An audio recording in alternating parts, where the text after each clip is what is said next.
Olá, esta é a nossa sétima aula deste curso de introdução à psicanálise. Nós temos aqui uma sequência de aproximadamente 20 videoaulas curtas em que estamos debatendo o ofício do psicanalista, isto é, como ele se forma, como ele atua, o que ele pode, o que ele não pode fazer. Então já tivemos algumas aulas anteriores e teremos algumas aí na sequência. Recomendamos que você possa seguir o nosso canal para ver essa sequência por completo. Se gostar também, curta aí o nosso vídeo, acompanhe, comente, porque assim nós temos esse feedback aí seu em relação ao nosso material. Existe um conselho ou uma ordem de psicanálise, né? Já começamos dizendo que não, né? Em psicanálise não tem um conselho, a psicanálise não tem uma ordem, é assim no Brasil e provavelmente assim em todos os países do mundo, pelo menos naqueles países mais avançados em que a psicanálise tem uma maior tradição. Então, a gente deve rejeitar essa ideia de um conselho, de uma ordem, porque impõe uma visão de que exista um método único de fazer psicanálise, ou impõe uma visão de que a psicanálise deva ser burocratizada pelo poder público. Um conselho ou uma ordem são criados por lei. Assim foi com a Ordem dos Advogados do Brasil, o Conselho Federal de Medicina e por aí afora. Então, as profissões normalmente formam conselhos e ordem para regulamentar se a formação está sendo boa e se a atuação dos profissionais está dentro da qualidade e da ética esperada. Mas em psicanálise não existe então um conselho ou uma ordem. Se você encontrar qualquer coisa com esse nome por aí, pode ter certeza que é um nome de fantasia. Alguém resolveu criar alguma empresa, alguma coisa com esse nome. Não é um nome legítimo, né? Pode até ser caracterizado como uma falsidade ideológica, chamar de conselho de psicanálise, porque isso não é, tá ok?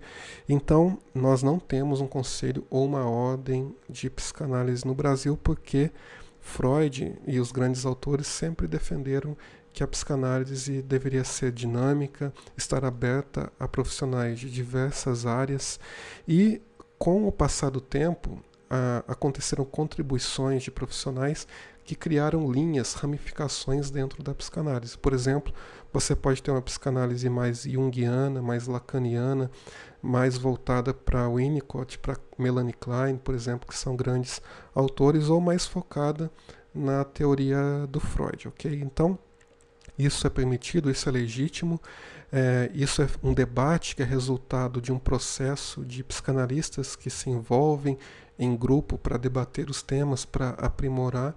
E então, nesse sentido, o cerne, o coração da discussão da psicanálise são esses grupos de psicanalistas. Então, sempre foi defendido que grupos de psicanalistas formem institutos, sociedades, associações que criem seus próprios estatutos, as suas regras de admissão de novos membros e que consiga promover debates, cursos, reflexões para formar novos profissionais e para aprimorar os profissionais vinculados então àquele grupo. Então, um meio legítimo para haver um debate, uma reflexão, são então esses institutos ou sociedades de psicanalistas que no Brasil a gente tem várias, tá ok?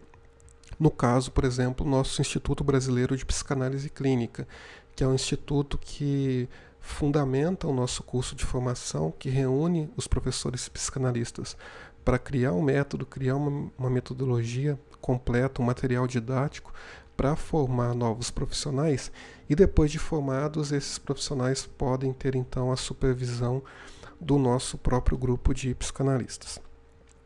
E será que um conselho como de psicologia ou de medicina podem interferir sobre a atuação do psicanalista?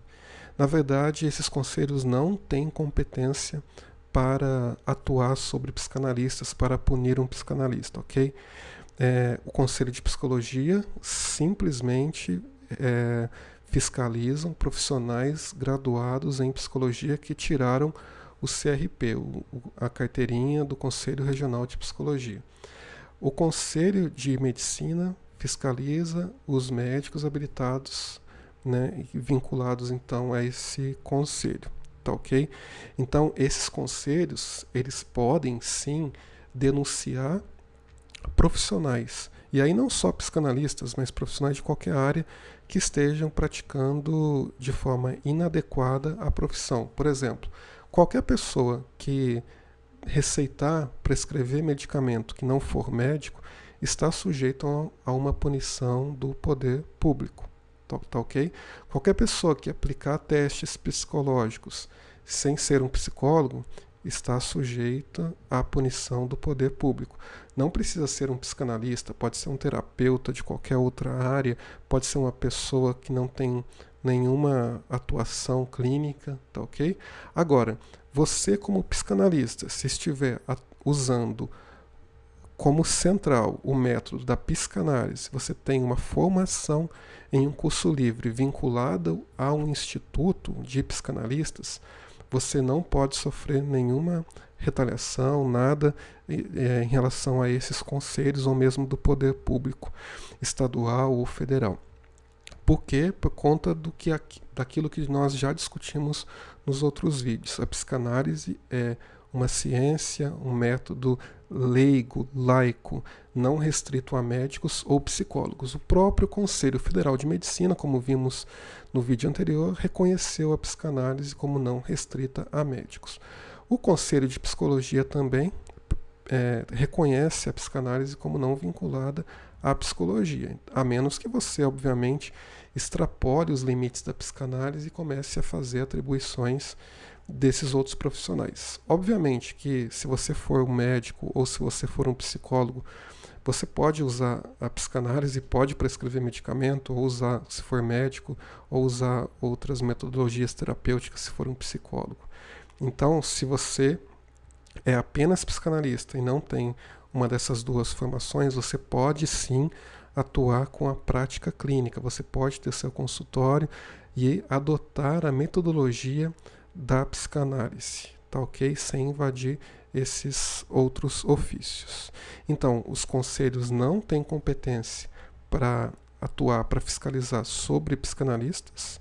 Agora, se o psicanalista não for formado e invadir a área de atuação restrita a médicos ou psicólogos, ele está sujeito a uma punição do poder público, como estaria se fosse de qualquer profissão. Por exemplo, um advogado que prescreva medicamento que não seja médico vai sofrer uma punição, tá certo? Da mesma forma, um psicanalista. Agora, no nosso curso de formação em psicanálise, nós restringimos aos métodos e práticas que há mais de um século são legitimados como próprios da psicanálise. Então, se você seguir a nossa formação, se certificar nela, se você estiver vinculado ao nosso instituto e seguir o procedimento que nós abordamos, você está totalmente habilitado para ser um profissional clínico na área de psicanálise. Então, nós convidamos você a conhecer o nosso curso de formação em psicanálise no site psicanaliseclinica.com. Lá você vai ter o tripé da psicanálise em teoria, supervisão e análise.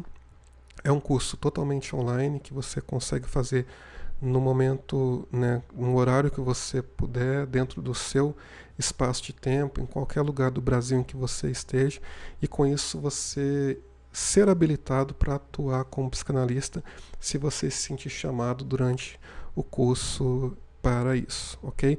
Então, muito obrigado. Nós nos vemos